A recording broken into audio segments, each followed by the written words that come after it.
Okay, welcome back to Easy English, brought to you by LVA School in Danbury, Connecticut. Now this is lesson 5. We're going to talk about the present perfect tense today. And I don't want you to worry because we're going to break it up into nice, small, easy to understand pieces. And remember, you can always refer to your textbook. All our lessons are based on the Azar Fundamentals of English, Book A, and this is Chapter 4. Well, let's begin. It's very important for you to realize the difference between the present perfect and the simple past tenses. Okay, the simple past tense talks about an action that's completed in the past. So we may say, I studied my English lessons yesterday. I went to the park last week. Even if we don't say it, if we just say I studied English, the native speaker is going to search in his mind to put on a certain time there. Whereas if I say I have studied English, you don't really know what time period I'm talking about.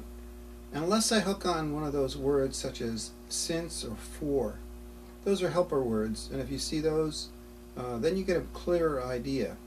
Let me go back though. The perfect tense can express the idea of something that happened in a series. I studied English. If I studied English, say in 1999, 2001, and 2003, I could say, I have studied English. Okay. Or if I had just finished studying English, I could say, yes, I have just finished studying English. Okay. But the one I want to talk about is the one that begins in the past, continues to the present, and may even continue into the future.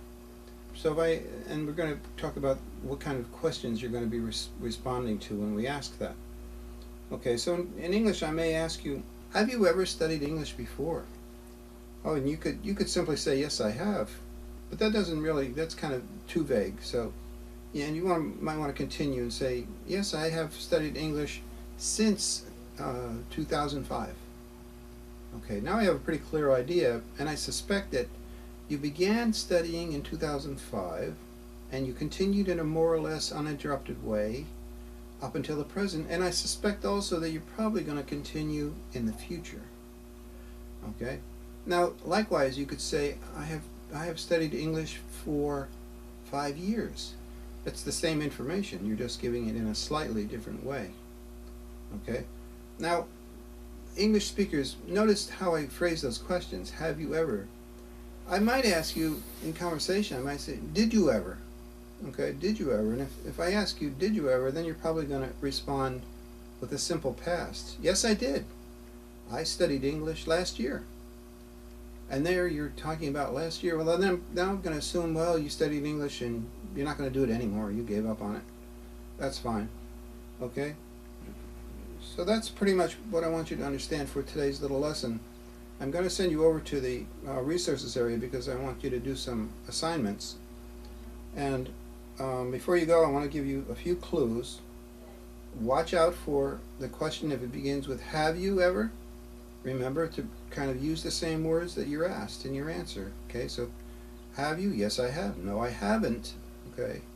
Or did you? If it's a did you question, it's probably going to be a simple past. Okay, so did you ever? Okay. And one more thing, look out for some trick questions. You know, teachers like to insert trick questions in here to keep you on your toes. Okay, so good luck. I'll be looking for them. Bye bye.